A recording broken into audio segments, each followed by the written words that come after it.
Another gulay recipe na naman po. Happy Sunday everyone. Chicken with cauliflower and broccoli.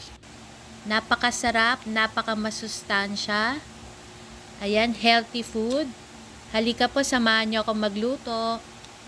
Sa isang kaldero, nagsangkot siya lang po ako ng bawang. And then, isinunod ko na po agad yung sibuyas.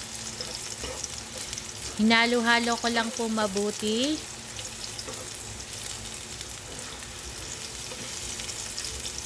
And nung lumabas na po yung aroma ng bawang at sibuyas, inilagay ko na po agad yung manok. Chicken breast. Ayan po. And then, hinalo-halo ko lang po siya.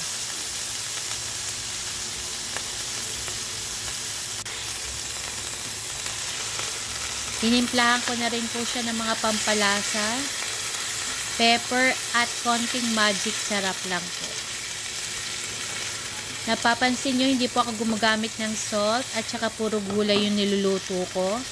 Kasi umiiwas po ako sa mga fatty food at saka salty food.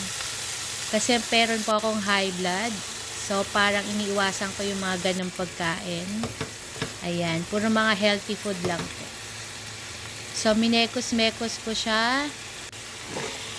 At yung nag-iba na yung kulay ng manok, isinama ko na agad yung carrots.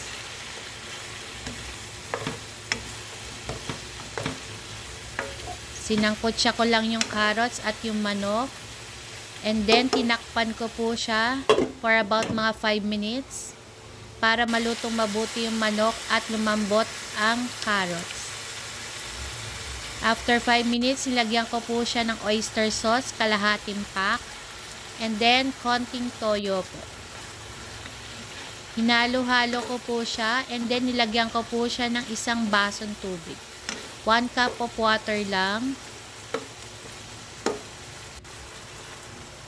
And then, nilagyan ko rin po siya ng isang pirasong chicken cubes. Ayan, tinakpan ko po siya ulit.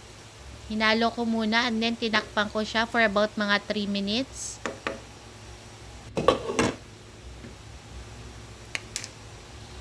Ayan, while waiting, selfie muna. Hello po, happy Sunday everyone.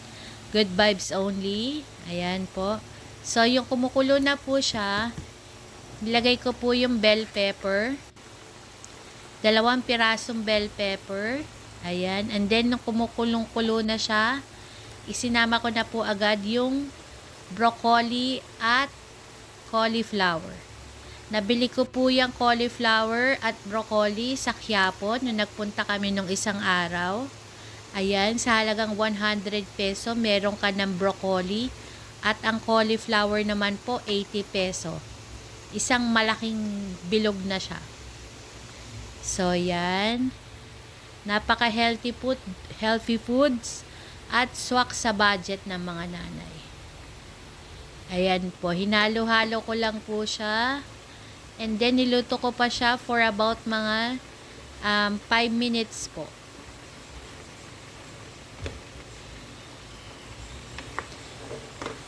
And then, after 5 minutes,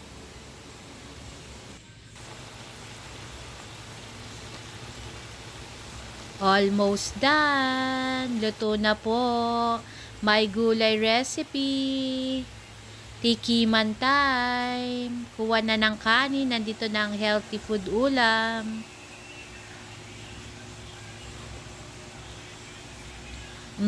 Sarap. Happy Sunday.